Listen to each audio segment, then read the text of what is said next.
Before we get to our show, here is a podcast we think you're going to love.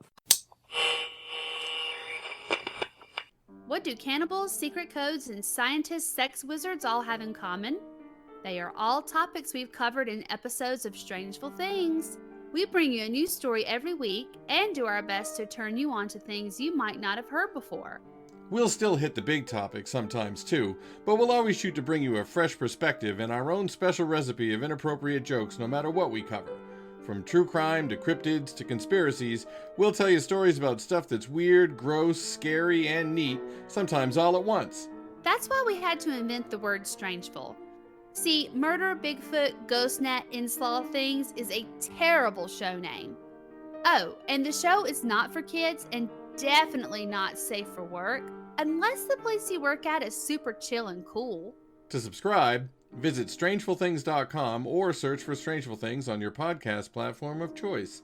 That's Strangeful Things, making weird shit fun to hear.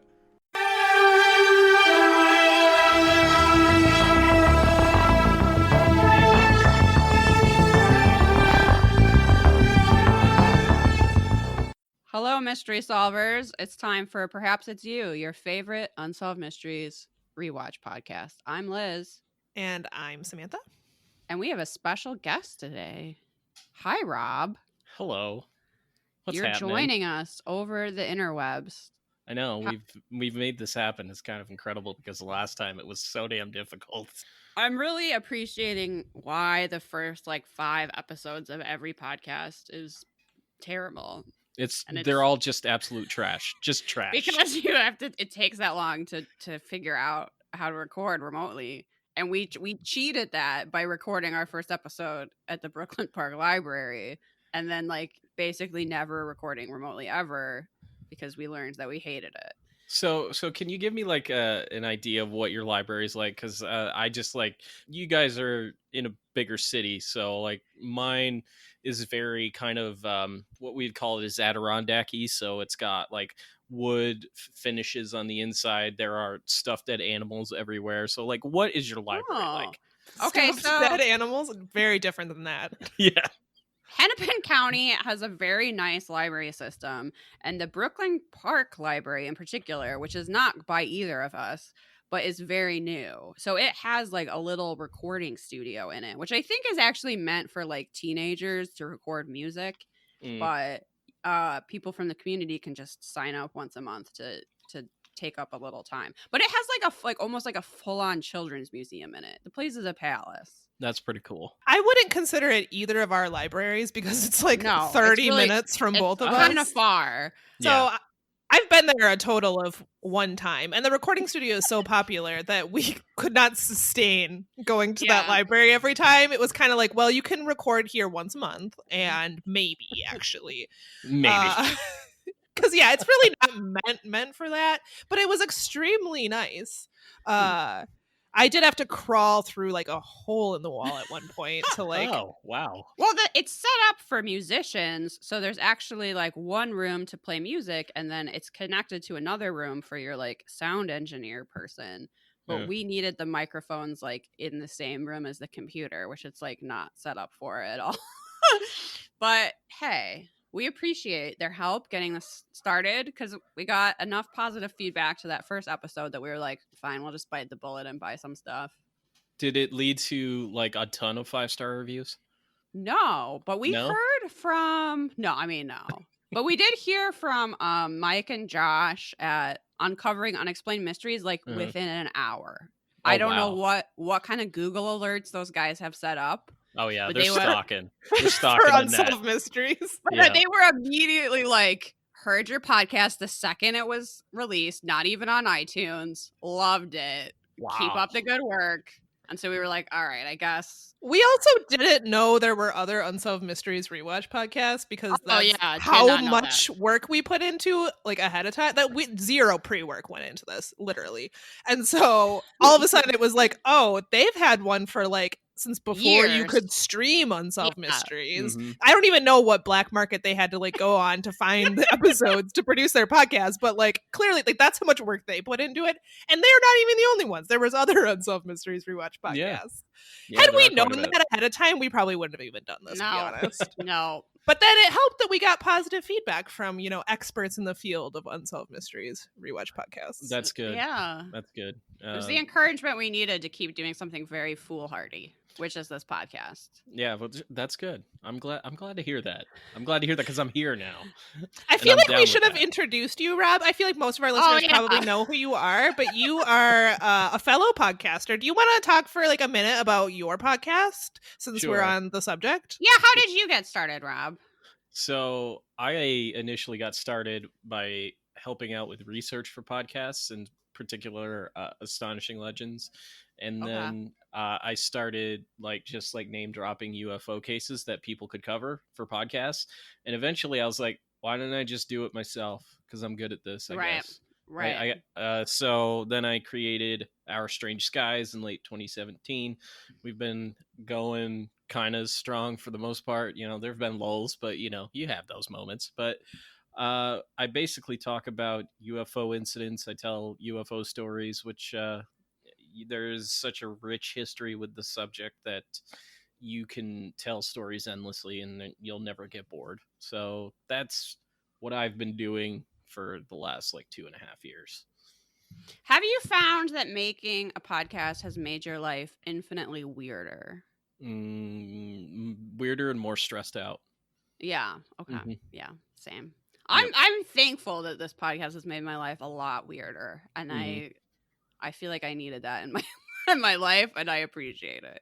If you can dial that up, yeah, it's definitely adds spice. It's like the spice you don't really think that you're gonna add a lot to any dish, and you end up adding half of it. Yeah, that's what this is.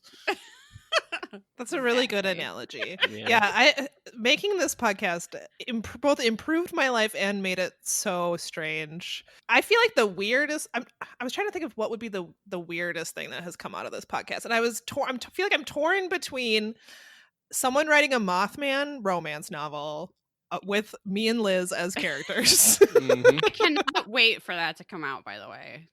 That actually that might take the cake as the weirdest thing. Does anything stand out for you, Rob, as a moment that made you stop and be like, wow, I never thought when I started this podcast that I would be doing this?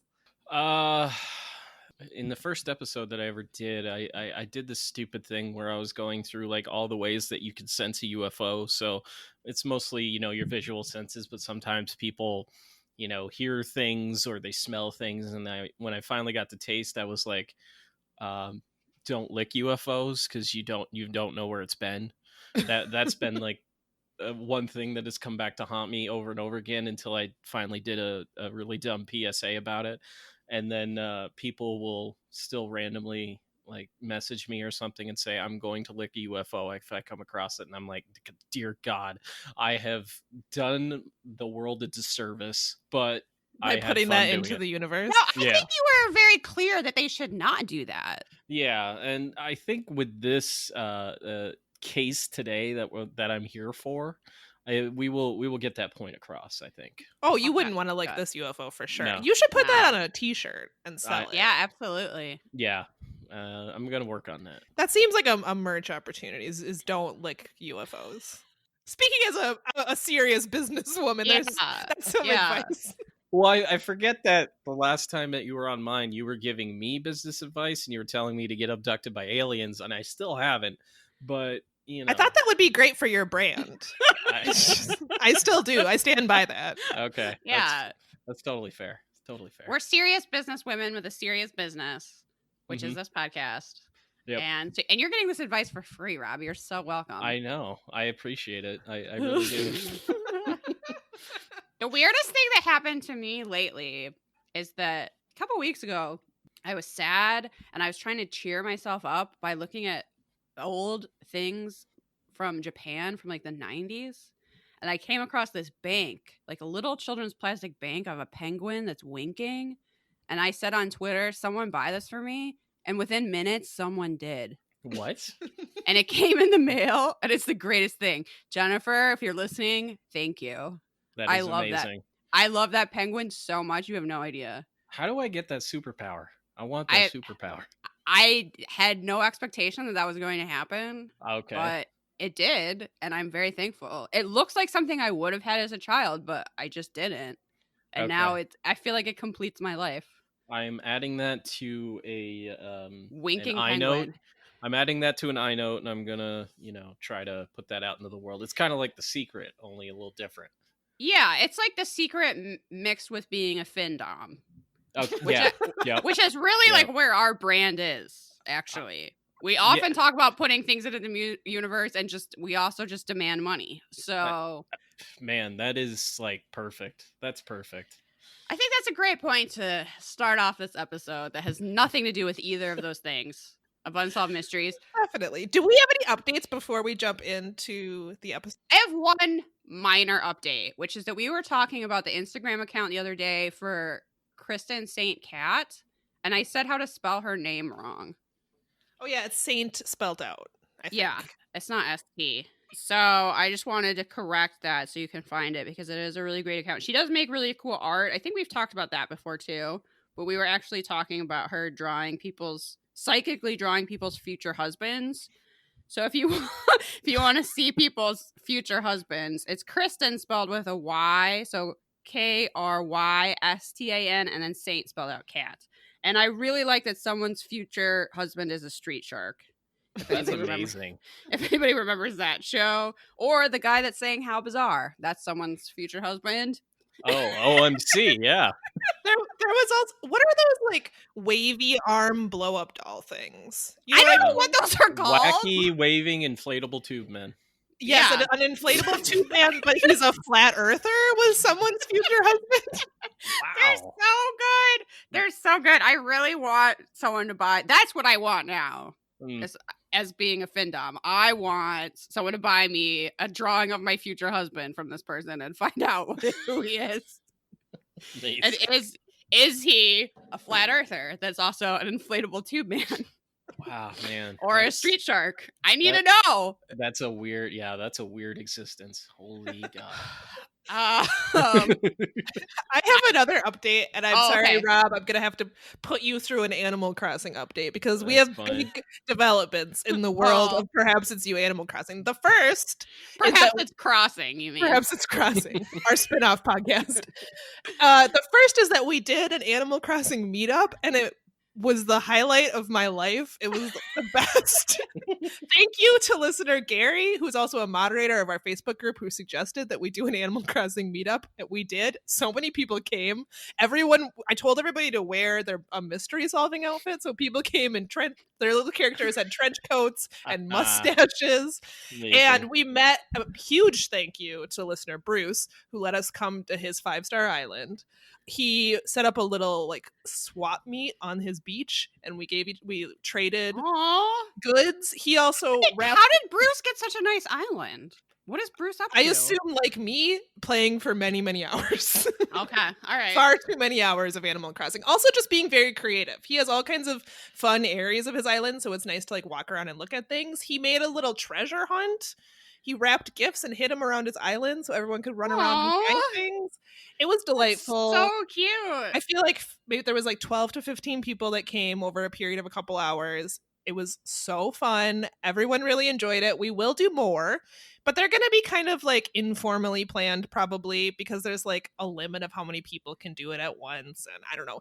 My recommendation, if you want to participate, is to join our Facebook group. There's like a mega thread about Animal Crossing because look, a lot of us are into it right now, including my co-host Liz, who has just downloaded the game. I've convinced her to join us.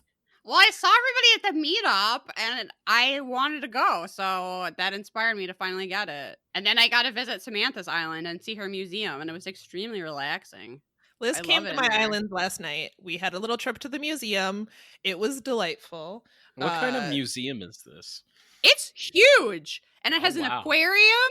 It has a butterfly house. It has whole entire dinosaur skeletons. Holy Yeah, for crap. those that maybe aren't familiar with Animal Crossing, it's a non-competitive single-player game. You can go like visit your friends and stuff, but it's just there's no like competition aspect. The whole point is just to like build your island how you want, and then catch bugs and fish, and you can find fossils, and you can sell them, but you can display them, you can keep them, but you can also donate them to a museum on your island that's run by this owl, and then. Blathers slowly gets bigger and bigger, and it's honestly impressive. The designers of this game went all out. There's like a butterfly house. It looks like a real attention museum. to detail is amazing. The like little lights on the steps, like they have so that you don't trip. Like, why bother to put that in there? But it's so good, and the music in there is so relaxing. I just like that if you go to a deserted island and you start like civilization, one of the first things you need apparently is a museum. Yes. They were like, "Oh, you caught 5 fish. Time to get the museum curator here." And I was like, "All right, that's weird." Makes total sense.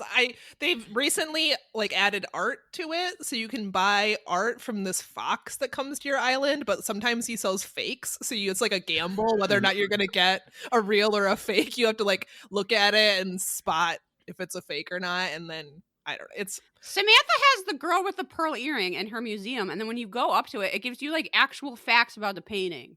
yes. It blows my mind. Yeah, they do that with all. If you can ask Blathers, and he'll tell you if you give him a fish, like he'll give you facts about the fish. It's so much fun. Awesome. That is amazing. Maybe one day, if I find the time, I will hop on this bandwagon. Look, you're gonna need a lot of time. Yeah. Because I have devoted so many hours to this, but it's soothing. I have like hardly anything else to do because I can't go anywhere, and being able to visit other people in the game has been extremely fun. And this is one of the things that like this podcast has improved / made my life stranger, right? Like I'm meeting up with random people that are all wearing trench coats in this game to go catch fish in this video game. It's so fun. This is like the way that you're making it seem is like a 90s epidemic right now, but like that's still amazing. Yes. So that was my Animal Crossing update. Thank you for bearing with us. That was very important. It's exciting, honestly. It's the most excitement I've had in a long time. I mean, I should have been watching Unsolved Mysteries last night, but I was too busy visiting Samantha's island, so I had to watch it this morning. I overachieved and I watched this episode twice, so yeah. Good for you, Rob. Someone's holding this podcast together. It's not the host. Nope. If you're following along at home, we are on season 5, episode 8.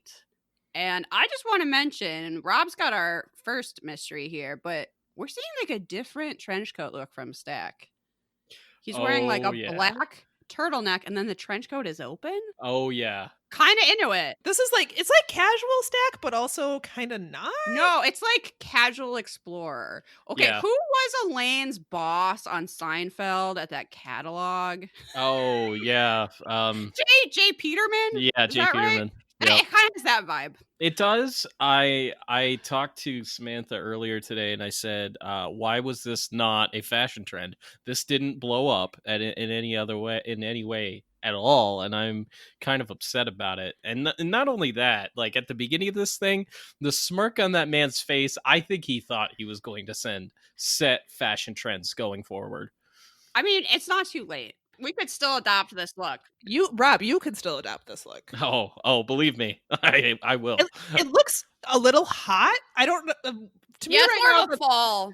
It's a fall winter look. Yeah. The thought of wearing a turtleneck under a trench coat right now makes me want to die. But this fall, I'm telling you, we could bring it. We could make it happen.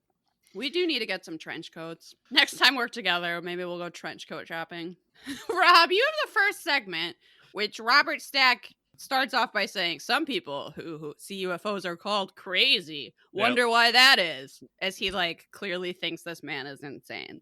Yeah, judging by the smirk on his face, he does. And I'm like, wow, like, calm your butt down. Did you even talk to Stefan Michalak there, Stack? Probably not. No. Look, jokes on Robert Stack. We know UFOs are real now. Yeah, that's true. We do. He looks like a fool. A stylish fool. So for this, we'll set the stage here a little bit, because I think that if you give this incident some context about what was going on, you kind of realize that UFOs were just doing a lot of stuff in 1967. But it was a huge flap year. It was their year. Yeah, it was Man, their oh year. man. If It you was were a one of 'em. UFO, 67. You know how there was Yep. the golden age of skyjacking? Oh Yeah. yeah.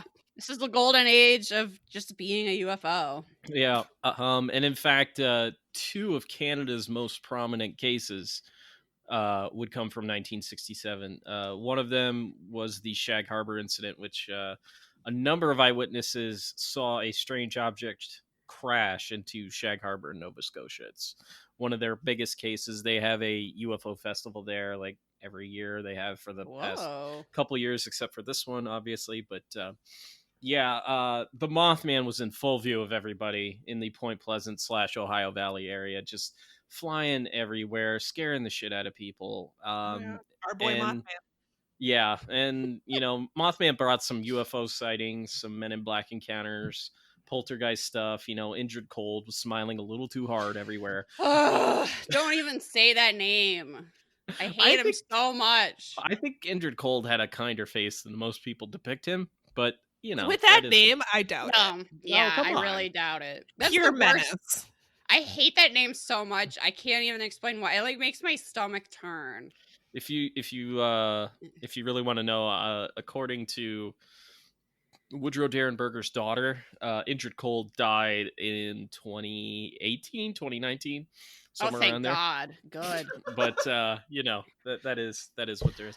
That's a sigh of relief. Yeah. There are also a number of encounters by motorists who either hit UFOs or aliens with their cars, or found their cars invaded by ETs. Basically, there was a lot of stuff with cars going down too. There's one case in Idaho in which an alien got out of a UFO, got into a car, and drove it into a field. So how do you claim that on your insurance? That Yeah, you that's hit not a what UFO? a bad day. You What? have to lie and say it was a deer. Yeah, And they're like, probably. why are there all these metal scrapings? And you're like, metal deer. Just write it down. Yep. I just need the money. Just write it down. It'll be fine. Just make it up if you have to. So, the most credible incident to come from 1967, though, is the one that I'm here to talk about today, and that is the Falcon Lake incident. So, the witness in this case, his name is Stefan, and they call him Steven because, it's American crap, and you've got to project your American bullshit on a guy from Poland. I think Robert Stack just doesn't really care. No, Not he probably... even a hard name to say. It's just No. Stefan instead of Steven. Yeah. His last name is Mikulak. He is from Poland, and he emigrated to Canada following World War II.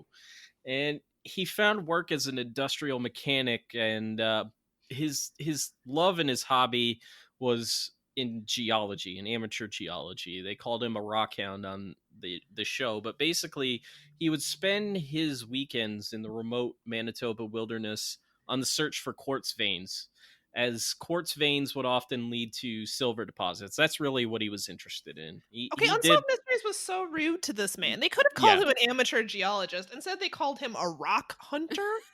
Oh, they called him a rock hound. A rock hound. Okay. Yeah. It's just a dude who picks up a rock. Yeah. Yeah. Yep. So the weekend of May 20th was like no other for Mikulak. He had driven up the night before, rented a hotel, and set out at 5:30 the next morning. Oh, okay. Stefan, the rocks are still going to be there in the afternoon. He's an early bird. This is not hunting. You don't need to go out at 5 a.m, a time I refuse to acknowledge. Okay, that's fine. But he didn't find anything until 9 a.m. So he had a little time. It took him a while to get out there. He was out there from 5 to 9, and he didn't find anything until 9? 9 a.m. Look, being an amateur geologist is hard work, Samantha. We wouldn't know. Yeah. I mean, I believe that, actually. I'm sure I'm not cut out for it. Yeah. It turns out I have to wake up in the morning, so no. Hard pass. Yeah, screw that. So, yeah, by 9 a.m. he had stumbled across a quartz vein. He was digging through to see if there was any silver underneath it. And, he had lunch around 11 a.m., and then he continued his exploits by 11:30.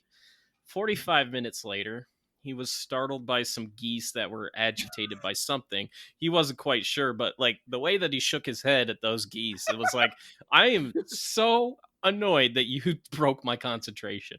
My How dare note you? is man shakes head disapprovingly at geese. Yeah. What is this reenactment? He's like so Yes. annoyed at these geese. Like, you're in the forest. You're gonna hear birds. Yeah. He's so cute though. This is the most like adorable old man. Yeah, he is, and he's a genuinely good person.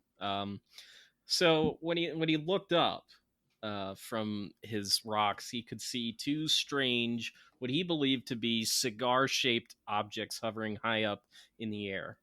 And as Michalak recounts the tale for Unsolved Mysteries, he's like looking up. It's as if he's reliving it that day all over again, because he's kind of got this worried look in his eyes, like, I've got to recount this story again for a TV show. But one of the objects flies off, but the other one lands nearby on a rock field. And this thing is like very silvery. It's basically a silvery flying saucer. And I must say, given how UFOs are often depicted on the show, because most of the time they're not accurate, this is probably the most accurate one they've ever done. It's Okay, he said it was like a cigar with a hump.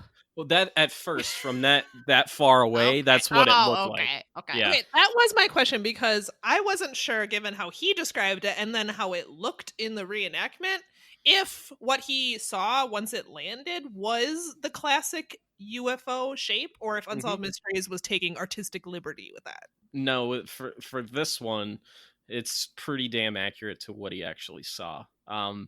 But don't get me wrong here, the CGI in this is god awful. Like it is, like the way that this UFO comes down, I'm like, it looks like, whoever did the CGI on this, like literally made it seem like the UFO was on a string. I'm like, you're CGI. You're supposed to not do that. But here, it looks like it's dangling on a string. Old Okay. CGI was real bad. Yeah. And basically anything would have been better. Just Right. literally a model on a string would have looked better. But Like you said, though, this is not the worst we've seen on Unsolved Mysteries. nope, by sure far. isn't. Yeah. Sure isn't. So with nervousness and an unsteady voice, he kind of gets a little, not choked up, but his voice gets a little unsteady. Michalak tells us that despite the fact that the ship did not have any markings, he believed it to be an experimental American aircraft of some kind. The first thing he looked for was a NASA logo, which just made me picture a NASA logo on a UFO, which is hilarious. Right. I think that's a very logical reaction, though. It shows he's in like a very like grounded state of mind. He was this must be NASA. My other note was that he assumed it was dumb Americans, which is also fair and logical. Yeah, completely logical. I think that's what, kind of lends credence to this case, is that he never believes that it's aliens. He believes that it's some kind of American craft. And the UFO remained there long enough for him to sketch out the craft in a small notebook. Allegedly, the UFO had landed and stayed there for about 30 minutes. So his son, Stan Michalak, claimed that his father described its design as seamless, as if it had been molded from like some singular like form. So that's something that you hear often with UFO accounts, is that they almost seem like they were formed out of one single piece of metal. It's like, because there's no like maker's marks, there's no seams, there's no rivets, nothing. And that's kind of what this UFO was like. So after an unknown length of time, a door on the craft opened up and he could hear frantic voices inside. In the way that he describes them is like adorable. So adorable. He's like so great. I love it. But he doesn't he yell out like, "Hey, Yankee"? Yeah, oh yeah. Yeah, the best thing to yell out if you see a UFO. Yeah, he couldn't really recognize the accent, but one voice appeared to be higher pitched than the other.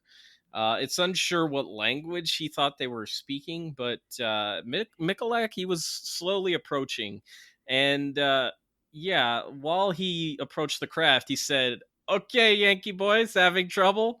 Come on out. We'll see what we can do about it." Which is great. And then he, when he got no response, That's how. If I see a UFO, I promise that's what I'm gonna say. just say, "Yeah, Yankee boy." Yankee boy, are you having trouble? Yeah. I help you. Yeah. And then when he got no response, he followed it up in Russian, and then German, Italian, French, Ukrainian, and then back to English again. They only tell you a couple different languages on Unsolved Mysteries, but he knows a lot of languages. Wow, it's impressive. Yeah, he's a very smart man. He, serving in World War II, I think he learned every language he could for any kind of combat situation that he would have been in. So nearing the opening, the light coming from the inside of the ship was so bright he had to lower the visor on the goggles that he was wearing, because he was a welder by trade, and he had welder's goggles with him because they do a pretty good job protecting your eyes. If you're wearing them, it shields you pretty well against rocks and stuff. He was able to peer inside for just a few moments before the door to the craft closed. Like, no admittance for this guy. What a bunch of assholes. Yeah, it makes you go, what did they want? Yeah. Here he is very politely offering to help in multiple languages. Yeah. Like, what did they just stop there because they're gonna get the silver first? Yeah, like, right. What do they want? Right. And seemingly this thing looks like it's kind of made of silver. So he could see a cluster of lights flashing on and off in sequence before the door closed, and he put his hand up to the craft to touch it for a second, and it singed his glove. It just like burned it. So he pulled it away really quick. And then the craft lifted up and kind of swiveled in the air and readjusted, and it aimed this rectangular grid with holes in it toward Michalak. And a blast of hot gas then shot out toward him, and it immediately caught his shirt on fire. These aliens are rude. Mm-hmm. Mm-hmm. He's been so welcoming, and this is how they treat him. Right. Bad manners. You fucking aliens just farting on people with their UFOs. It's not right. So he described it as having a sulfur smell, Yes. which is like this thing literally farted on him. Yeah, literally. Quite literally. It fucking farted on him like a bunch of assholes. And rude. Yeah, rude. They traveled all that way, and for what? To fart on this poor rock hound. Yeah, exactly. Like, that's the thing. Like, was it having some kind of mechanical issue or what? Because I'm wondering if it was waiting for Michalak to like run off or something like that in order to do whatever it was going to do. But maybe it didn't like being called Yankee boys. Maybe it did not like being called Yankee boy in whatever language. But Michalak was now in this really intense pain. He tore off his shirt and his undershirt, and he just threw it to the ground. And there was which is burning in the reenactment, which is amazing. Yeah, there was a putrid smell in the air, and electrical burning mixed with sulfur. Ed Barker on the show, who is called a producer. I don't know why. Ed Barker, he's a museum curator. They call him a producer? Yeah, his title is producer, so That's what a producer is. What Unsolved Mysteries would call like someone who makes porn, because they like couldn't say that on TV. Right. Like that's what you would call who you would call a producer. Not a museum curator. You could just call him a museum curator. No, It's too scandalous, Samantha. It's better the public not know those museums are curated. Yeah, by porn. Yeah, it's curated porn. I mean, is it? Is it not? Can we prove that? I mean, prove it's not. I don't know. Unsolved Mysteries might know something we don't know about Ed. My note about Ed is that he could be most valuable eyebrow. Yeah. Strong eyebrow game. He's got Insta eyebrows. Oh yeah. He has two mustaches above his eyeballs. I say he wins. Yeah. I don't have a mustache pick, so I have a mustache later, but his eyebrows could be. He can win for most valuable double mustache that happens to be eyebrows. Most valuable double mustache that happens to be eyebrows is not a great hashtag, but Maybe we can think about that. Like, I kind of halfway expected him to pick up like a 2x4 and a hammer and just like go He to does town. have, he's gonna fix a house later Yeah, that day. definitely. He comes on screen to tell us that Michalak started to vomit as he fled the area, and that would be something very common going forward. His vision was hazy, but when he finally made it back to his pack, the compass he was using to lead him toward the road started to spin uncontrollably, and he wasn't sure why. Nobody was really. It's because these aliens are dicks. That's why. Alien farts. They fucked everything up. But now completely disoriented. And I just want to say the actor that played Stefan Michalak has clearly never stumbled a day in his life. It was a new skill, and he tried it out. He wasn't a natural. I appreciate the languages that he was like speaking because he seemed pretty confident there. Not confident in the stumbling down a mountain game, but we'll let that pass here for a Look, moment. if I had to pretend to stumble down a mountain, it would look like sketch comedy. It would be Yeah. so bad. Right. But I mean, I'm also not a professional actor, so I mean, there's that. So Michalak, he'd been using the compass to kind of just like point him in the direction of the road, and since it failed, he did his best to orient himself that way. And it took him a little while, but Unsolved Mysteries doesn't show this. He would emerge on the road probably about an hour later, and he flags down this passing car. The first one he had seen that just drove right past him. But then it turned around. The man identified himself as a Royal Canadian Mounted Police officer. And Michalak told the man his story, and when he did, the man responded by saying, and I quote, "Sorry, but I have other duties to perform." And then he drove off. I gotta go. Wow, that's rude too. Yeah. What a bad day. Yeah. Poor Stefan. Like I now have since I covered this case on my podcast, I have had severe distrust of the RCMPs. Wow. Yeah. Harsh Yeah. but fair. Yeah. It took him like a couple hours to actually get back to town. He was a few miles out. But he was wondering if he was radioactive, so he was doing his best to kind of avoid people, but would ultimately take a bus back to Winnipeg where he lived. So doctors were baffled by his condition. He had clearly suffered some kind of burn, and it appeared on his abdomen in a grid-like shape, and it was the shape of the exhaust vent that he had sketched out in his book. He was not kept in the hospital and instead was released. His symptoms worsened over time. He had bouts of nausea, and there was a sulfur-like smell that lingered with him for weeks at a time. Before I forget, when Michalak arrived back in Winnipeg, he had phoned ahead to his wife to tell her that something had happened, to have someone there for him at the bus station to take him to the hospital. It was his 10-year-old son, Stan, that took him there. So I had this image in my head. I'm like, okay, what was the public transit situation like? Because if not, is Stan driving him to the goddamn hospital? His 10-year-old drove him to the hospital? Yeah, the guy that appears on this episode took him to the hospital. Oh yeah. As a 10-year-old? Yes, as a 10-year-old. Yeah, we're never sure if he. Honestly, drove him that there, sounds but- like something that would happen in America today. I'd be like, look, I can't call an ambulance. It's going to cost me $10,000. Where's my 10-year-old? Just put me in the back of a wagon and drag me there. Get me a goddamn big ass radio flyer. Let's do this shit. So yeah, his symptoms persisted for even months. He would lay in bed for days in a stretch at times. UFO researcher Chris Rukowski, who is one of Canada's preeminent UFO investigators and has been looking into the subject for decades, appears on screen, and he tells us that his burn was actually more similar to a chemical burn and not like a burn from, say, like an open flame source. So Sure. he was tested for radiation exposure, but tested negative. 6 weeks after the encounter, Michalak would return to the site with a friend named Gary, not Bob, which, he yells out to Bob in the show, but his friend's name was Gary.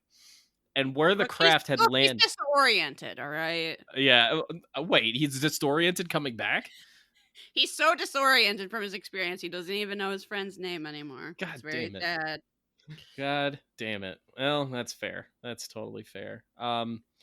So where the craft had landed on this field of rocks, there was a large circular burn mark just singed into the rock.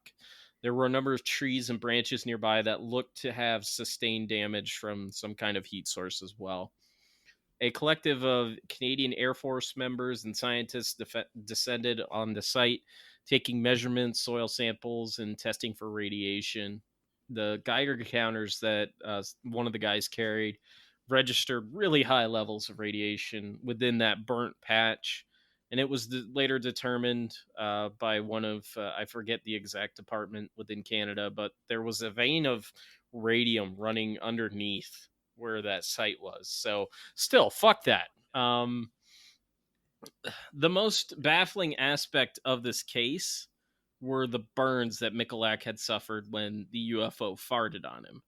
So the burns would heal and mysteriously reappear once every 3 weeks or so, along with the nausea and the headaches. This is just cruel. Yeah, it is. And like, there are cases where people have marks like that. I'll mention one of them at the end, but I have so many questions about how the doctors came to this conclusion that he didn't have radiation sickness when he seemed to have all the symptoms of Right. it, and there was radiation found where he experienced this event. I don't understand how they were like, oh no, it's a chemical burn. Where did the chemical come from? What is their explanation for that? It seems like clearly radiation. I think when they do a radiation test, I'm trying to remember I don't know if it's like a blood test or something like that. And like, I think it's in your system. So like, I was trying. My friend Nate did an episode on his podcast called "The Conspirators" about the. They were called the Radium Girls. They basically painted like luminous styles in clock factories. Like they literally had like radium in their bodies.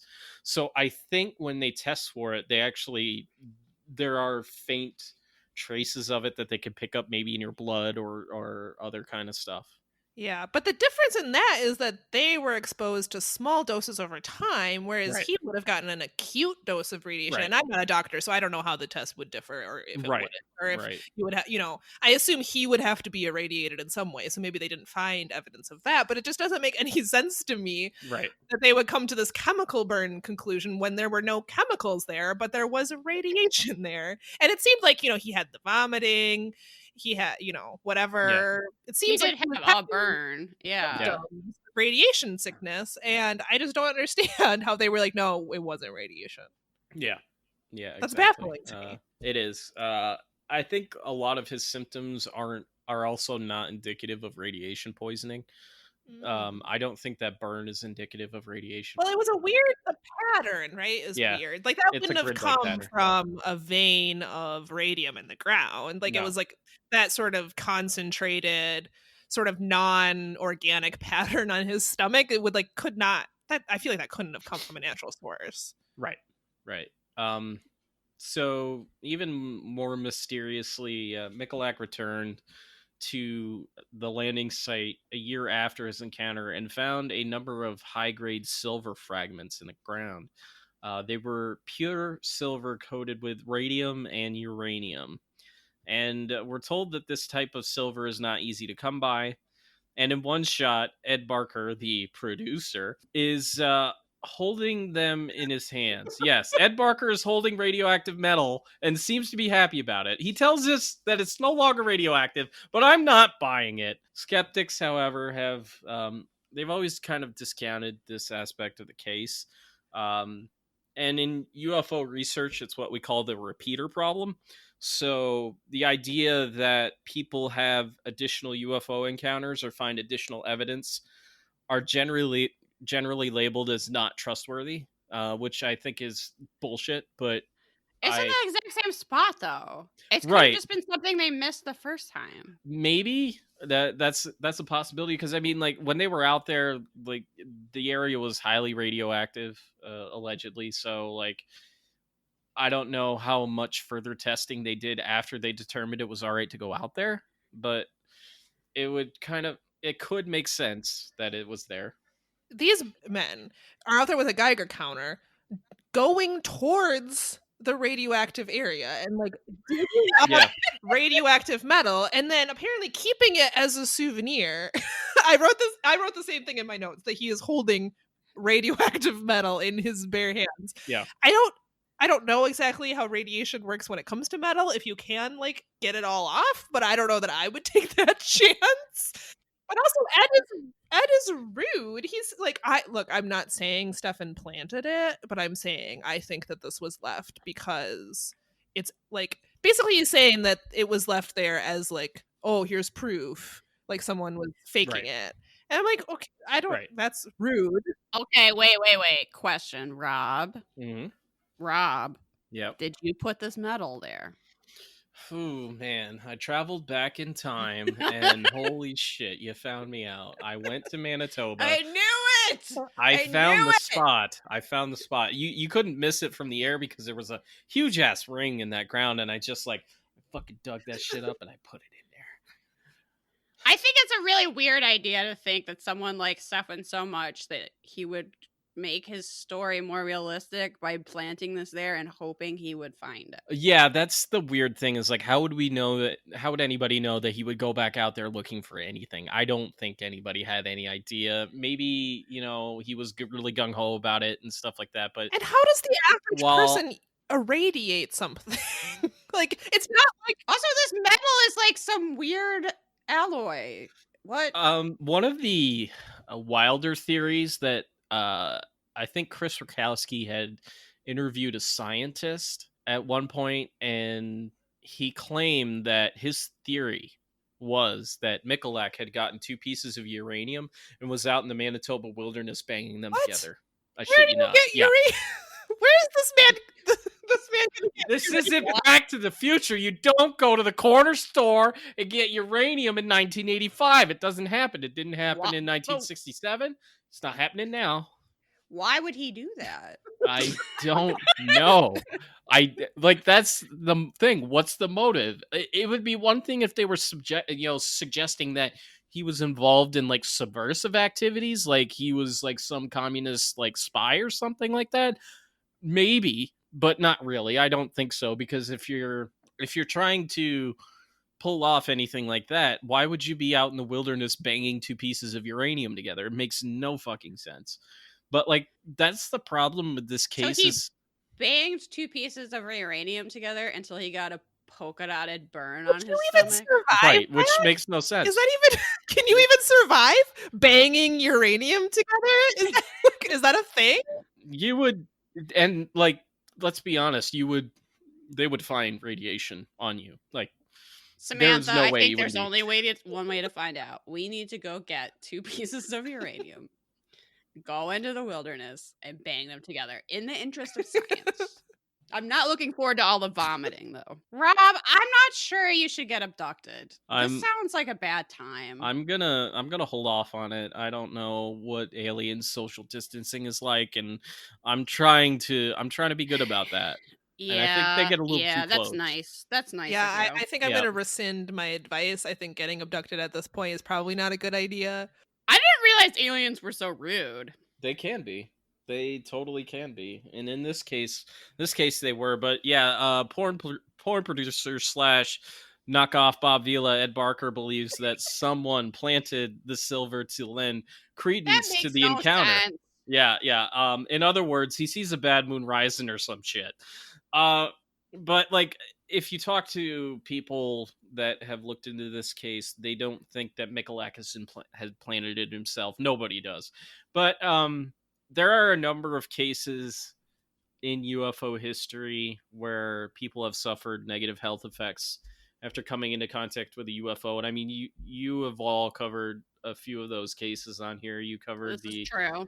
Betty Cash, Vicky Landrum incident, and the Rendlesham Forest incident. And both those two incidents occurred at around the same time. They occurred within days of each other. So there are a great many deal more incidents like that. I actually covered a case on Our Strange Skies. It's like episode 16. It's the curious case of Dr. X, this mysterious doctor in France ends up having this UFO sighting. He witnesses it from his living room windows, and these two UFOs are casting beams of light in this French valley, and they basically come toward this doctor in his house. These two UFOs merge into one, and they aim this beam of light at him. Now, this doctor had like a lot of health problems. He had been involved in there was like a civil war that he was involved in after World War II, and he had suffered injuries to his legs. He had fallen off a ladder like days before this incident, and he had he basically had two hematomas in his leg. So he ends up having this encounter with this UFO, and it heals his legs. So some UFOs heal. The others are dickbags that cause a lifetime of injuries to some of these people. So like Stefan Michalak, those burns would reappear for, I think, pretty much the rest of his life. His burns that he referred to as his buttons. Yeah, that he referred to as buttons. They would disappear. He's so cute. Yeah, he is really he's the kind of old man that you just want to cuddle for hours. I just wish we could go eat pierogies with him. Yeah, he rest in peace, Stefan Michalak. You wonderful man. For anybody that's interested in learning more about this case, because there's a lot of information out there. Stan Michalak, who appeared in the show, and UFO researcher Chris Rakowski actually came out with a book a couple of years ago. It's called When They Appeared.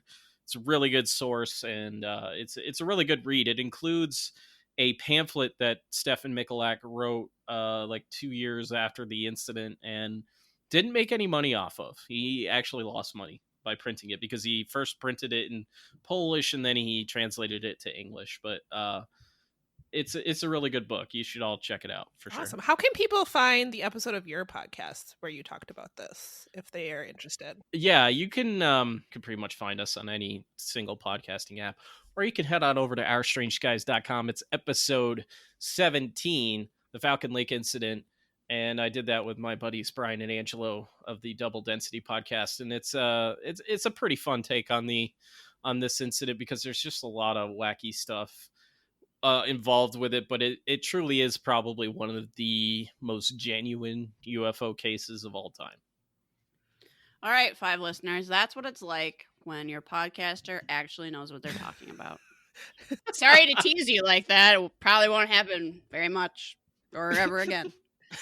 Thank you, Rob. That's very informative and helpful. I definitely try. And now we won't have gotten all the information wrong, so that's a big point. I really appreciated having a UFO segment on the show. I feel like I've gotten a little fatigued with true crime, and so I appreciated getting this episode of Unsolved Mysteries. Of course, we got Robert Stack smirking. You know he's not taking this seriously. I like this episode. Yeah, it was good. I really liked it. Yeah. Okay, Samantha, you are up next. Yes. So this is an unexplained death, and this is a death that took place at a women's prison in 1987. So Terry Lucas was an inmate at Frontera Women's Prison, and she died under mysterious circumstances. The day before she died, she told a prison guard, Betty Thompson, that she knew the fate of another prison guard whose name was Jesslyn Rich, who had vanished in 1984. So this segment interviews Betty Thompson, who I believe at the time she was filming Unsolved Mysteries was no longer working for the prison, but I'm not positive about that. But she was the prison guard that Terry Lucas confided in. Jesslyn was another prison guard that worked at the same prison, and she had disappeared, like I said, in 1984. She was a divorced mother of 2, and she was last seen at a country western bar with friends on November 11th, 1984. This reenactment is so ominous. Yeah, It's really scary. It's scary, but I have to say the fashion makes Oh it my kind of hard god. to take It's Yeah. scary. seriously. It's kind of scary in a different way, the fashion. There's this shot of her, like, she gets up to go to the bathroom, and she goes in the bathroom, and that's the last time her friend sees her, but then she sees this guy, like, walk in that direction, and you kind of, like, see her shadow go out of the frame, and then this guy just, like, walk that way, too. Oh, it's Ugh. ominous. I after seeing this, I wanted to get my I want to get my ass to like Nashville or something, get my ass to a honky tonk and just really go to town in one of those. Yeah, this Yeah. country I western think you bar should. is a whole look. Yeah, Although it is. I don't, based on this, I feel like I would avoid them. I don't. They seem like dangerous places, but Yeah, no, Very. it's not a ringing endorsement. Nope. so Jesselyn's friend Marilyn claimed that that Jesselyn had looked at the door and suddenly was very afraid. They were sort of at this honky tonk. They were having a good time. And then all of a sudden, like, she could feel Jesselyn's tone just completely change. And she looked past her at the door, suddenly clearly terrified. Quickly, she excused herself to go to the bathroom. And at this point, like Liz said, Marilyn saw a man walk behind her as she went to the bathroom. And then this was the last time that anyone ever saw Jesselyn. I hate it. Her family Oh, believed that it's she fucking may have been bullshit. kidnapped and murdered because they believed that she would have contacted her family. She had 2 young children that she was the sole carer for. She was also going to night school and in criminal justice and had been like actively pursuing her She career. had like straight A's in night school. She had a day job. There's no. I hate this idea that people will just like leave their life for no reason. Like it seemed like she liked her life and was Yeah. happy with it. Why Right. would she just up and leave? Well, and this is where we get into what may or may not be a conspiracy to cover up what actually happened to Jesselyn, because her family was like, would someone please look into this? Like, clearly she's not going to leave her 2 young children. She has an established life, and the police are saying that she probably just ran off with someone. Right, and like that feeds into like how deep does this corruption go? Does it go all the way up to like law enforcement? Because you kind of have to think so. If like they're saying they're not going to investigate this at all, and you know her brother's rifling through a trash and like comes upon definite corruption. Yes. Yeah, definitely. So Jesselyn's brother Gary, basically the family was like, okay, no one's looking into this. So they're basically investigating themselves. Gary goes through her house and basically finds evidence that she knew about illegal activities and that she had been receiving threats from other guards at the women's prison. And they believe that this is why that she was probably murdered as a result of what she knew. One clue was a torn up note that she had written to a co-worker. She wrote that another guard stated that, quote, anyone interfering with my drug activities will be taken care of. I think we know what that means. Yeah. So they find evidence that she's murdered. No one finds evidence that she just ran off, but the police are still like, no, she probably just and that's away. what Unsolved Mysteries made it seem like. Right. It's the laziest goddamn investigating I have ever seen. Like, investigators, don't be lazy like this. Don't be lazy. Don't cover up corruption, you fucks. Well, and that's what it seems like beyond, it seems like there's probably maybe not an active cover up, but like an inability, like an unwillingness for them to even do anything because the case essentially, according to the investigators, went cold. And then on 3 years after she vanished in November of 1987, Terry came forward and told Betty Thompson that she had been threatened by guards to keep quiet about what she knew. And there is kind of a frightening reenactment, honestly, of the inside of this women's prison and a male guard like trying to get in to Terry's cell. She was in, they called it the infirmary, like she was in an area of the prison for, I assume, prisoners who are sick, and kind of by herself in her own cell, and this male guard is trying to get into her cell, and she's crying. And Betty Thompson, who's interviewed for the show, says that she ran over there, and Betty is like, look, normally we have like the prison guards have each other's back, whatever, but this guy like was clearly upsetting Terry. And also there's like protocol, you can't just go into someone's cell and like yell at them. Like clearly there's some sort of like way, like a procedure you're supposed to like interact with the inmates, and he is like clearly upsetting her. Also, she's in this area of the prison for prisoners who are unwell. And so she said that Betty says she got in between Terry and the guard and said, you are not going into the cell. Well, there's something scary about a man like insisting to go into this space where this woman like can't defend herself at all. And I think it shows that Betty did actually like care about her. Yeah. Cared what happened to her. I think the thing about it too is like she made this guard seem like he's almost like mysterious in a way, because it's just like it seemed like she didn't know him all that well. So like, yeah, it good on her. Was like not part of his rounds or whatever, right? Like he normally wouldn't have been in that area, right? So she thought something suspicious was happening, and good for her for actually like standing up to him. Yeah, like seriously, good on fucking Betty for like standing her ground as best she could the whole time. Because fuck, man, things are gonna go kind of south. Yeah, it's. I mean, I think Betty clearly displays some bravery. Like it's not easy. Like we'll see like it later, like what she's up against, and I don't know that a lot of people would have acted the same way that she did. But basically, so after this incident, Terry told Thompson that she had been threatened by guards to keep quiet. Terry then told her that she knew what happened to Jeslyn. Terry, unfortunately, turned up dead the next day. So Betty said that she was going on her typical rounds, and she noticed that Terry wasn't getting out of her bed, that her breakfast had been untouched, whatever. She goes in there and she chokes up as she describes finding that Terry is dead. Yeah. Mm. She's like emotional. She's emotional throughout this whole episode. So like you can tell it's like affected her a lot. Yeah, it's horrible. Yeah, finding it's terrible. So disturbingly, her body had been ignored and left in the cell for 3 days by the time that Betty Thompson had found it.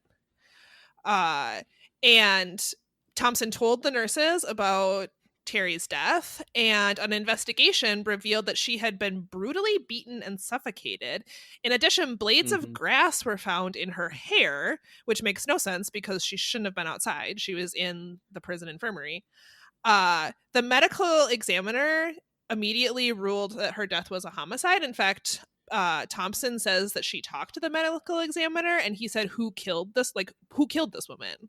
Like, she's in prison. Like, you should know who she's been with. Like, clearly this was homicide. Yeah, it's obvious. However, Thompson says that after he met with high-ranking prison officials, her death was changed to be complications due to diabetes.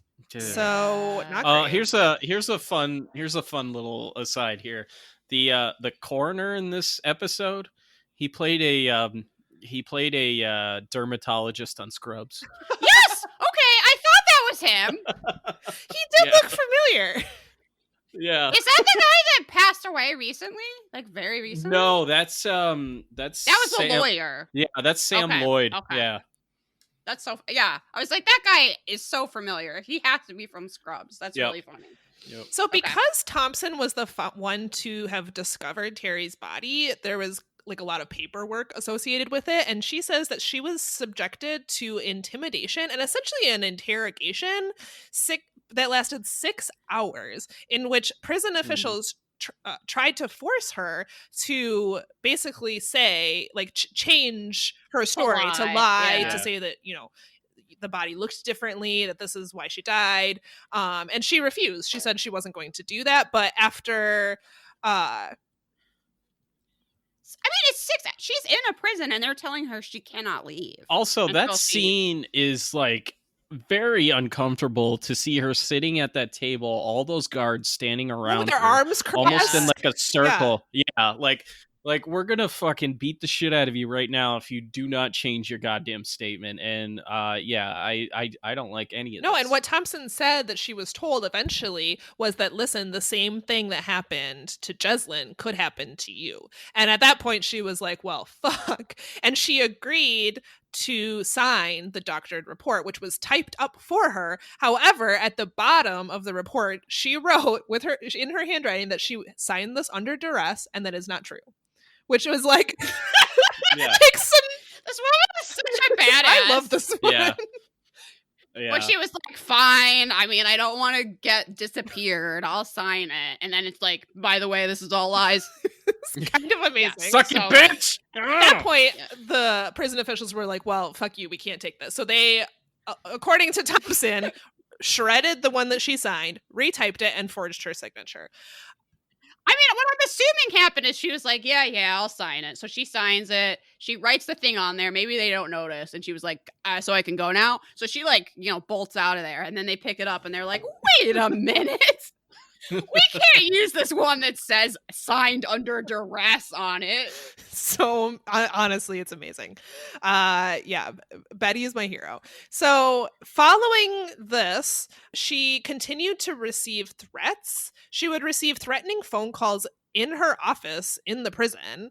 She also would receive like veiled threats from other prison officials in person. They would be like, I think one instance I forget the exact wording, but basically she saw another, like a higher ranking prison official just like in the lunchroom or whatever. And she was like, hey, has anyone recently told you that like you might get killed? And she was like, oh, at that point I knew that like everybody around me was in on it. Just casual lunch conversation. So has anyone ever told you that you might just end up dead and nobody would know who did it? Right, like how the conversation went. I'm like, I'm trying to put myself in this situation and wondering if I wouldn't laugh my ass off or if I'd just be scared as fuck because I'm like, I'd just be like, really? That's the best way that you can fucking say that? On the face of it, it's hilarious. Like, but in Thompson's shoes, she's like, fuck, they really killed Jeslyn. Yeah. Like, they're really gonna fucking kill me. They killed Terry. Like, I am. It's time to get a new job. Seriously. And then after 7 months of routine threats, Thompson was shot at from a moving car in front of her home in June 1988. She immediately called the police. They came to her home to take a report, and then afterwards she got a phone call that said, next time we won't miss. She seemed impressed that the police like even took her report and wrote it down because the level of corruption was so high that when she called this in and then got that phone call, she was like, and the officer saw that I was scared and he actually wrote that down. Like her standards at this point are so low that anyone's going to help her. It's horrible. And so this became a scandal that was covered in several front page articles in the Orange County Register over insider accounts of drug dealing and corruption within the women's prison. Betty Thompson and 5 other guards testified in a state Senate hearing over the alleged offenses. When Unsolved Mysteries was taping their segment, prison officials declined to comment, obviously. A spokesman for the California Department... Yeah, not a surprise. We would not like to comment on the corruption that has been going on in our facility. Sorry. This is like maybe one of my favorite moments of Unsolved Mysteries is Robert Stack quoting the official that they like gave a canned statement or whatever, the California Department of Officials. We're not saying that something didn't happen at the prison, but there's no evidence. And like Stack puts so much snark on that end quote. I loved it. And I was like, I almost wanted to cheer. I'm like, yes, like this is, I can't believe it. Like this is almost like them saying like, well, fuck you. Yeah, it was going on, but we don't give a shit. Like essentially, prove it. Jessalyn Rich at the time of this taping remains missing, and Terry Lucas's death remains, unsolved, although the prison claims that it was diabetes. I'm just looking at Unsolved Mysteries wiki, and I'm gonna see if there's any like updates. I don't think there is. It says that it remains unsolved. Remains believed to be Jeslyn's were located and identified. However, more recently, her daughter has claimed that DNA testing determined that those remains were not those of Jeslyn. Terry and Jeslyn's cases both remain unsolved. It doesn't seem like there's been any developments on these, unfortunately, and I'm sure it doesn't seem like anyone is interested in looking into Terry's death, honestly. Yeah, that's the problem. Yeah. So this one was I mean, it's a rough story, but it was interesting. I mean, for what it's worth. It's a very good segment. It's a Yeah. I mean, it's a terrible tragedy, but I think it's very well covered on this. Yeah, and I'm glad this corruption got exposed, because fuck all this bullshit. Oh, yeah, God. And this, honestly, Betty Thompson is like the hero of... Liz isn't going to salute the flag, but we will salute Betty Thompson. We will salute Betty Thompson all day. I'm saluting Betty right now. Yep. Okay, so now we get an update on Kathy Loving, which we have already talked about her case. She was the supposed delinquent who was trying to get away from her abusive father and then ended up sent to like some school for wayward girls. And it was the person taking her to the place that was the only person that believed her story because her dad was a cop. If you remember that case, we already talked about it, but I don't think we saw this reunion before. No, I don't think so either. Because like I remember watching that episode that story appeared on, and it wasn't in there. They were still looking for him at the time, I think. The reunion is fucking adorable. It's like the best reunion I've ever seen.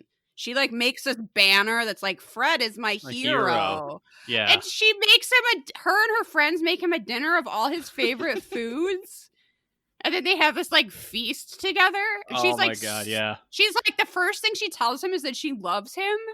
Oh my God. Loved it. It's so sweet. And like the way that Fred says it, he's like, I wanted to come here because I wanted to thank her because, you know, it made me feel something, and it made me feel like something that I did in life helped somebody. So it's like, God damn it, I wanted to hug all of those people. I know, they're so sweet. Well, I feel like he really put his job and, you know, who knows what else on the line standing up for her in this cover up. And it clearly changed the course of her life. And it was so nice that she got to thank him and they had this dinner. I don't know. It was just the cutest. And that food looked really good. Yeah, I really wanted to try some of it.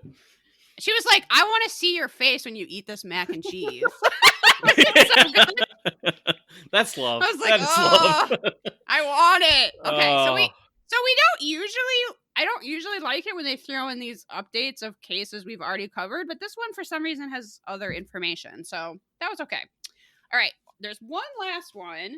It is a missing person from Houma, Louisiana, which Robert Stack describes as in the heart of Cajun country, steeped in the romance of backwater bayous and sweeping magnolias, which is like the way it's like a romance novel. All set to this like Old West kind of melody going on. Yeah, it's a little odd. But This is the case of AJ Brew, who lived in Houma, I think his whole life. He had 3 daughters, and he had worked for the same clothing store for 30 years. So everybody in town knew him. He was a very recognizable figure. He was known for being kind of a dapper dresser because he worked in this clothing store. He was like sharp. And he had in the past struggled with alcoholism, but by 1991, he had been, which is when this takes place, he had been sober for 8 years. He was often at the Easy Does It Club, which is the most adorable name for a support group I've ever heard, which was this group for alcoholics that met in a warehouse to like support each other in sobriety. So sort of like AA, but I don't know, like their own thing, I guess. And he was there all the time. He was very serious about it, and he was always trying to help other people with their sobriety. So on Wednesday, August 28th, 1991, AJ left the club at 8:30 p.m. Half an hour later, he's seen stopping by a convenience store to buy milk. At that time, he told the cashier he was on his way home, where he lived with one of his daughters, but he never arrived home. I think the next day, or maybe a couple days later, his car is found abandoned by a park. The reenactment of his daughters on a fucking mission, pulling up in their I was like, do not get in these ladies' way because they will run you over. Yeah, don't fuck with these women. Full contact clothesline, you're going down. So I think someone alerted them that their dad's car was at the park, so they go to see it, and then they call the police, and the police come over, and one of the daughters is like insisting, like, open up the trunk. I'm worried my dad is dead and in the trunk. Well, he wasn't dead and in the trunk. But the daughters still think that it's foul play because why would he just leave his car there for everyone to find? And also, his wallet and his checkbook had been tucked under the front seat of the car. So once again, except for that one dude in Canada, most people do not just ditch everything to go start a new life. And also, how do you do that without a wallet or a car? Are you talking about the guy who like stole a paperclip from his job and then was like, fuck, I gotta get out of the country? It's frustrating because I always want to say, oh, no one does that, but that one guy did. So I'm just gonna warn you, because when I did some other Unsolved Mystery stuff with some other people last Halloween, there is another legitimate amnesia case coming up. Yeah, it's coming up. It's coming up 2 seasons from now, or no, next season. It's next season. Legitimate amnesia is not nearly as frustrating as a guy who needed to like run from the law, except the statute of limitations had way run out. Right. And he just for started stealing a new paperclip. life. Yeah. For Jesus some Christ. minor cry. Okay. So the daughters were insisting it was foul play. The police were saying there's no evidence of foul play for us to investigate. But 3 witnesses came forward to say that they had seen AJ after he had disappeared. One was local resident Kenneth Pilgrim, who says he saw him outside a convenience store the day after he disappeared, and that what he remembers being unique about was that he was wearing kind of like sloppy clothes, and that this guy had known him like most of his life and known him to be like a very sharp dresser. So he sees him standing outside on the payphone wearing like pants that don't fit him and like a flannel shirt, and he says hi to him, but AJ doesn't really say anything, and he just thought it was weird, but he didn't know at the time he was missing. Because he was like, if I had known he was missing, he would have been found. But yeah, like that's just an odd statement to make. But I'm like, hell yeah, buddy! I know you would have done something. He's like, I knew him, since I was 7 years old. I obviously recognized him. Things did seem a little out of sorts, but I didn't think too much of it until later he found out that he was missing. He also noticed that there was 3 men waiting for him in a small compact car, which relates to this other eyewitness who saw him in a small compact car driving down the road with 3 other dudes. This was about 8 miles outside of town, and this guy was getting the mail, at least in the reenactment, and waves at AJ, but listener, AJ did not wave back. And that was not like AJ, because he knew everyone and he was nice to everyone. God damn it, he would wave to everyone. I liked how at the beginning of this segment, I think it was like Robert Stack that said like, AJ was a guy that you could depend on. Yeah, people described him as he had these, but I don't even know if he had I think a DUI or something previously because of his alcoholism, but since getting sober and getting his life together, like people really changed their opinion of him and thought of him as this like upstanding character in the community and this very like trustworthy guy who would definitely wave at you. Funny that this is like clearly a small town where like everyone knows everybody, and if you don't wave back, that's like something people will remember and be like notable, right? Like, oh yes, I remember last Tuesday when AJ didn't wave back at me. He knows the date. He knows the date he saw AJ in a car just driving by. But he was like, well, he didn't wave. Here's an interesting, because like this kind of just like blew my mind now that I'm thinking of it. I'm in the middle of writing this true crime episode that I've been like wanting to cover because I don't usually do true crime. And one of the guys that were involved in the case literally would get upset if he waved at someone and they didn't wave back. He would be upset for days. Wow. That's taking like Minnesota nice to a whole other level. A level of vengeance. Okay. So 2 weeks after this, the police get a handwritten note at the police station, which sounds like it was written like for a telegram. I don't understand why the sentences are like this, but it says AJ Brew was drunk at the time. Self-inflicted gunshot wound. Stomach. Drawstring sack put in by a friend. Rolled over steep grassy bayou bank near dam. And then it was signed Helene. No. So that's super weird. Right. Very confusing. But the police did follow up on that. They sort of figured out where this area would be by the dam, and they dredged it on 3 occasions, but nothing was found. So well, I like how in the reenactment, the detective is staring at that little note card so intently, like, oh, like, who's Helene? Why does she know so much? Yes. And why would someone put someone in a drawstring sack after they shot themselves in the stomach? Which also sounds like a slow, horrible It's way the to slowest die. fucking death that you can have. Like, it's So the most AJ's painful like one. slowly dying, and he's like, I'm not going to take you to a hospital. What I am going to do is put you in a drawstring sack and roll you into the bayou. Yeah, exactly. Holy fuck. All right. It reminded Okay. me that Detective Troy was my MVM because his mustache had like frosted tips. It did. Oh, Holy yeah. fuck, it did. Yeah. I mean, this is clearly just like going gray, but it looks like he like dipped the ends in some like white paint. Okay, I would call that mustache the Ricky Martin in honor of his previously frosted tip hair that he sported for some time. Yeah, that guy seemed like he was living La Vida Loca. Yeah. It all adds up. Okay, so 4 weeks after AJ disappeared, this is one of the strangest reenactments I have seen on Unsolved Mysteries. A woman named Christy Bordeaux is sitting on her porch in front of her home in Lockport, Louisiana, which is about 30 miles away. She sees a van pass by on the street a couple times, eventually stop, and a very nervous, disheveled-looking man gets out, walks up to her, and asks if she wants to buy some frozen fish, which apparently is just, in a fucking Ziploc bag. And it didn't even look that frozen in the reenactment. No, it looked fresh. Fresh as You were fuck. getting salmonella from that fish. Yes. This reminds me of, this was in New Mexico. I was at the museum. I was working there on a Saturday morning, and a guy came in and was trying to sell me cheesecakes. What? And I think it was maybe for like a fundraiser. Maybe it was just a scam. I don't know. But anyway, I was trying to be polite. So I said, like, oh, I shouldn't eat any cheesecakes. Whatever. I just thought that was like a nice way of saying no. And then the guy went, are you prepared to make a sacrifice? What?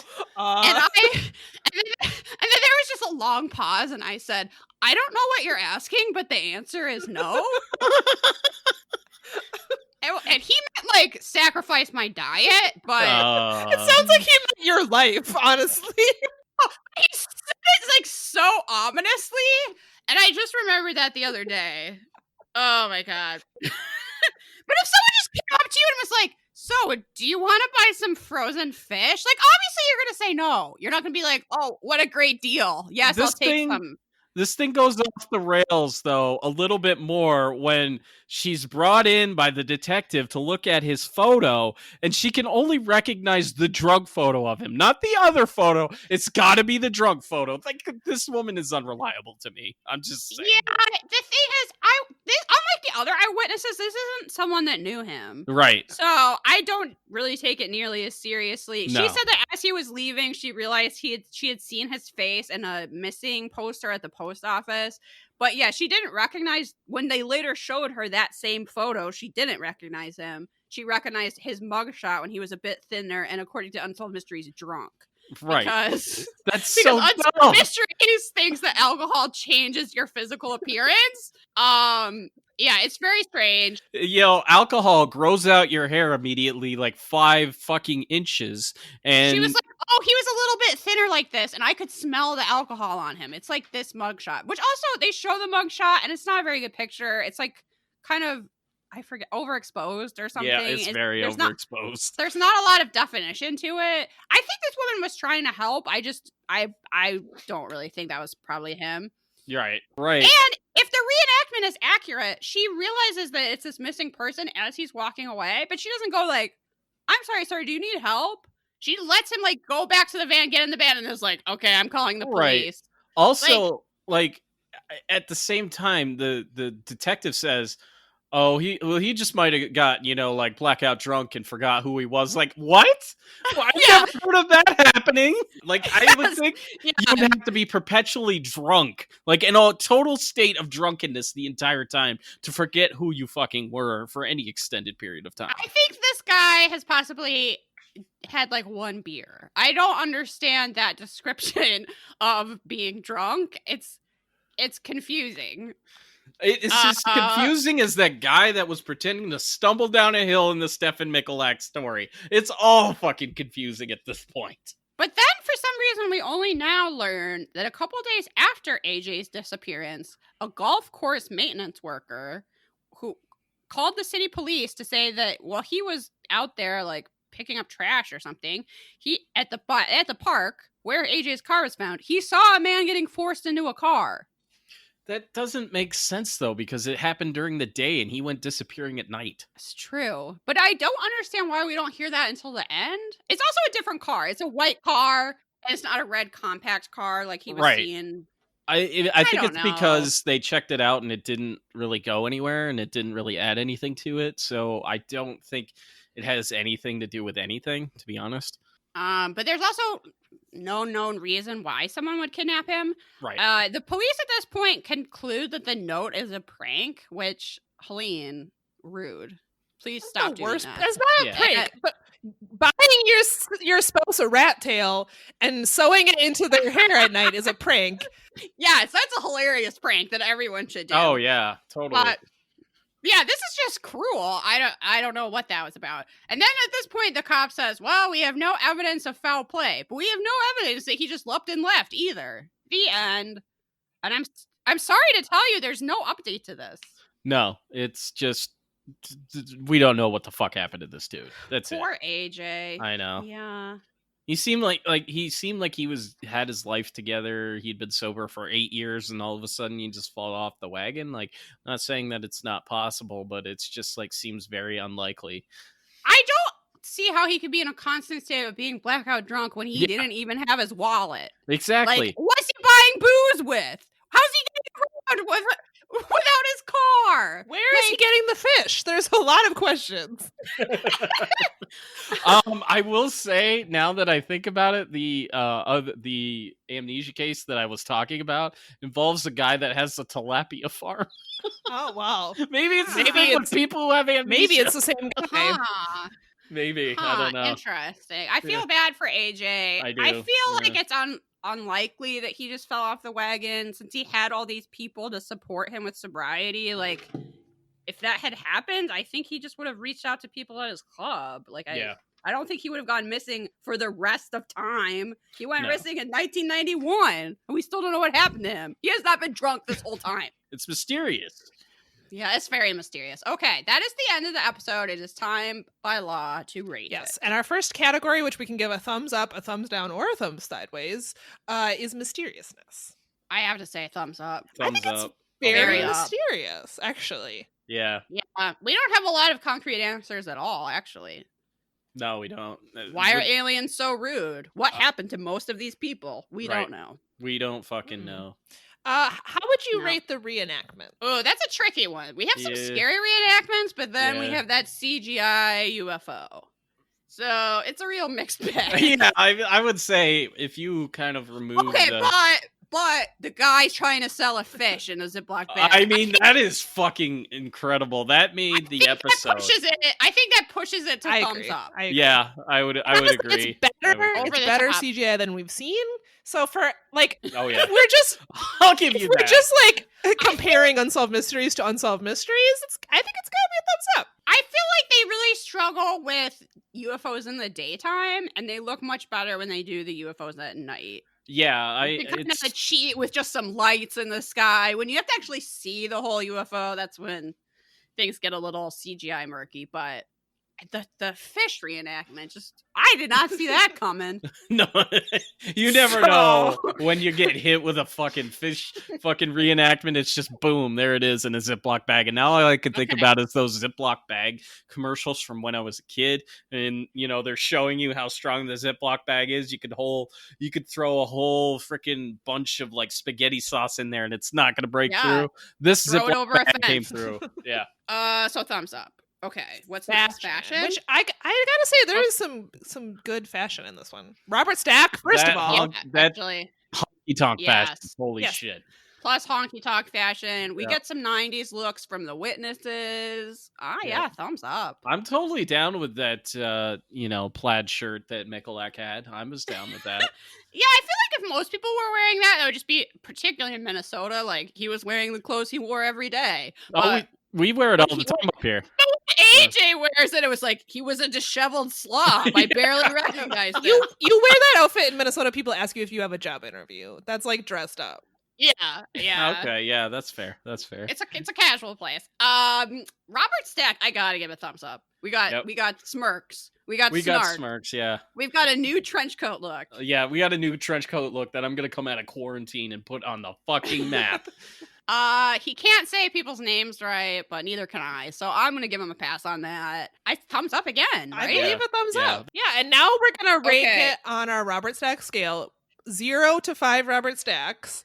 I'm curious what you two think. I would say 4. Yeah, that's what I was thinking. I'm landing on a 4. It's not Magic Rock, which is like 5, but it is a good episode. Right. I would say it might even be a 4.5. I really enjoyed this episode. We get some variety to the cases, a lot of mystery. None of the segments felt like they were overly long. No, worth watching. Absolutely. Yep. Yeah, so we're landed on a 4, maybe 4.5. Yep. I think so. Yep. Now, usually at the end of these episodes, we make a recommendation. Rob, do you have something you would like to recommend? Something that is maybe getting you through this difficult time in the world? Oh yeah, absolutely. So, for me, I work in a nursing home, and nursing homes in New York are like, it's a worry fest constantly because you don't know if the virus is going to find its way into the building. Oh, sure. It hasn't happened for us. Thank God. We only have 14 cases in our county right now, which is good. There was 15 and they knocked it down by 1. It was an error in the test. But one thing that I've been using to get through on YouTube, you can find these accounts where people will restore things like toys. Oh, sure. And stuff like that, and like just watching them, it's almost like ASMR because like the sounds, because some of them are sped up, like when they're like pounding on a piece of metal with a hammer or something like that, and like sandblasting metal and stuff like that. It kind of calms me down to the point, it actually puts me to sleep. So if I need to fall asleep, I'll watch these. So there are a few pages that if you want to check out, you can. There's one called Rescue and Restore, and the guy on there primarily does like it's mostly toys and stuff like that.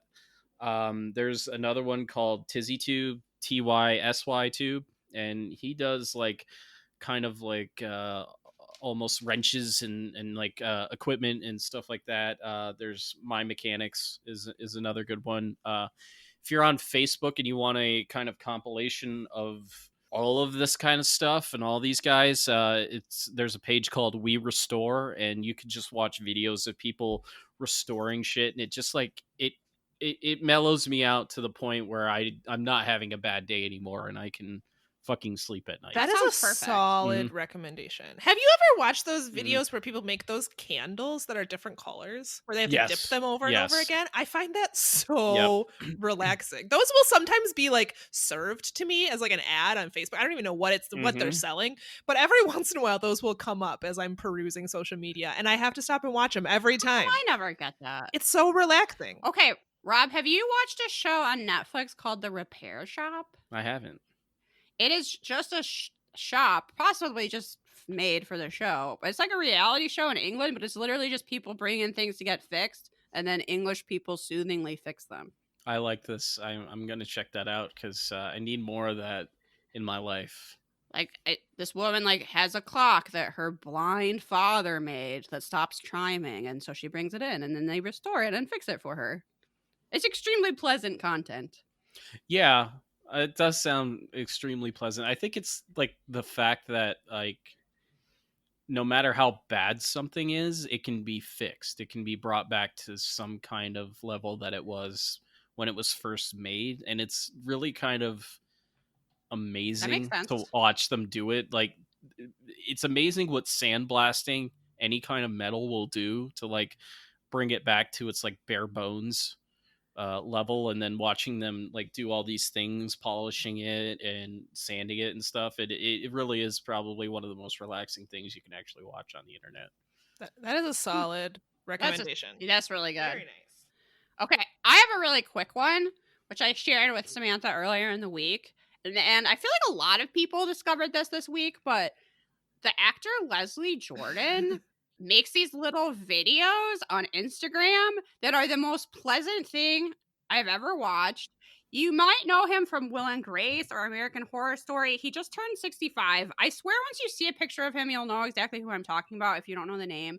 But he, like most of us, is quarantined right now and is clearly really bored and is making all these videos where he starts off, hey, hunker downers, and just like tells random memories or like cute things that are happening. The one I sent Samantha was him showing off his journal and the stickers that he puts in it, and then he was like so excited about his pretty stickers that came.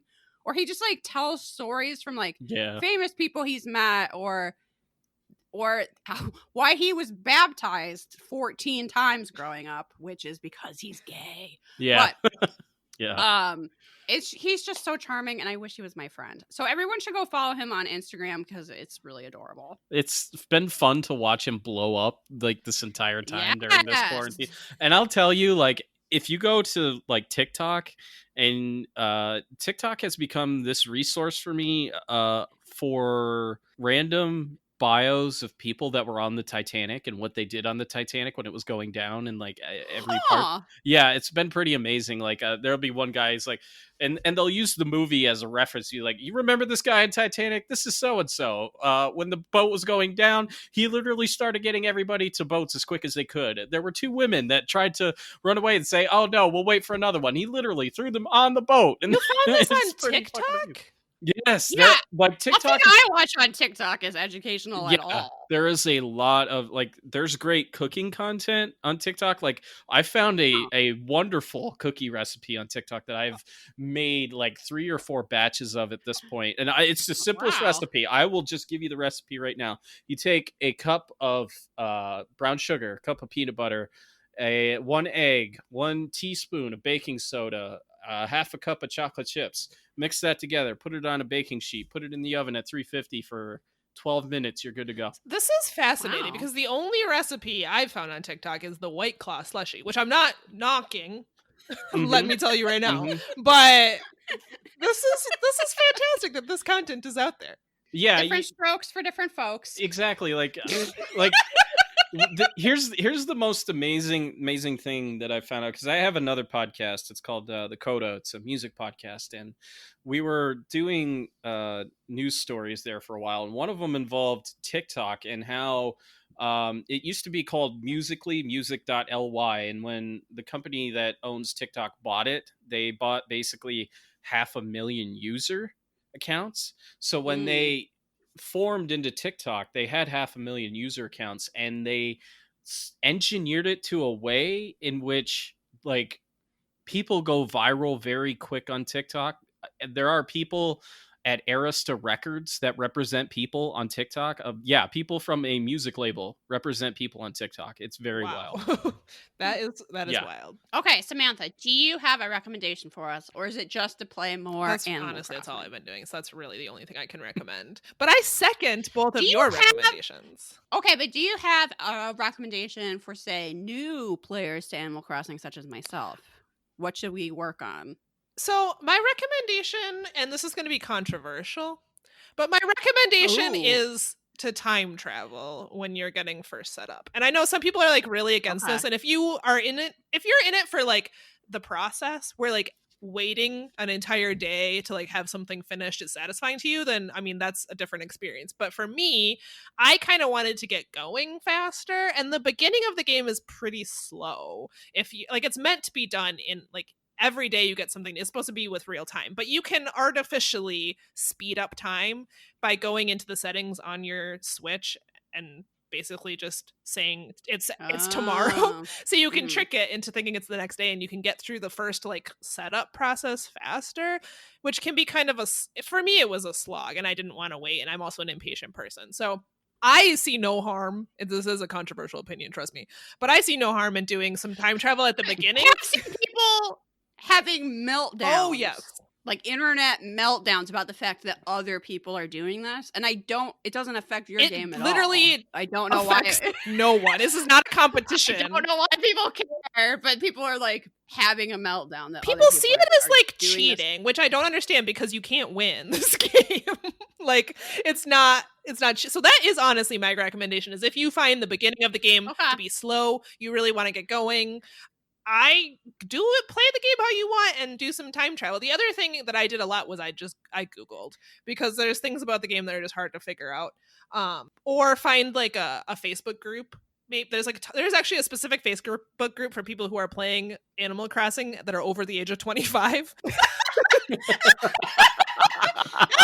That's amazing. And That's awesome. People will give you tips. The same questions you might have will be asked. I mean, it's like anything else. And then people will also like trade. So if you really want to get into it, people will like trade. I actually did a villager swap. I traded one of my villagers for a hamster named Flurry, and I do not regret it. Flurry is adorable. So I would love to get rid of one of my I'm coming for you. I feel like everyone has this experience where you get like an ugly or an annoying villager that you just want gone. For me, it's okay. First of all, she's ugly, but every time I talk to her, she's like, "Why are you talking to me?" I'm like, "All right, diva, Diva's gotta go." Yeah, she's out of there the first chance I get. I think that brings everything to a close, friends and enemies. I think we are now at the end. So everybody should check out Rob on our Strange Skies podcast. Yeah, Rob, tell people how they can find both of your podcasts. So, if you have a podcast app that you love, Our Strange Skies and the Coda Music Podcast is on it. If you want to check out my website, it's OurStrangeSkies.com. We got a lot of cool stuff over there. If you want to check out the sources that we use in any episode, you can find them in the show notes for those. We have... Oh, man, imagine if we did that. It would just be Unsolved Mysteries Wiki every time. Right. We have, some cool merch over there, too, if you want to check that out. We have, links to Patreon, all that good stuff. So, OurStrangeSkies.com. Well, thanks for being with us today, Rob. Thank you for having me on, because, I love you ladies so much. I love your podcast. You bring me joy every week. So it was an honor to be here. Well, and it's really nice just to have someone that actually knows what they're talking about coming on the show. Literally. It's less work for us. It's lovely. Okay. So you can find us on all the social medias at Perhaps It's You. Yep. And we have a Patreon. That's almost Patreon / Perhaps It's You. And we spelled it wrong. I don't know what happened. What happened? We don't know. But it's close to that. You can find it. Or you could go to our website, perhapsitsyou.com, and that will show you the way. Our newest bonus episode that came out was about celebrity ghost stories. And not all of those people were celebrities, but some of them did have some good ghost stories. And this month, we're going to be talking about Scream 3. A controversial choice as my favorite Scream. It's it's a seminal classic. It's a controversial classic, I agree, but it's a seminal classic. I learned the other day how much people hate that movie. A lot of people do. A lot of people do. Is there something else we're supposed to say at the end of these? Oh, that you have to give us 5 stars. 5 stars, no less.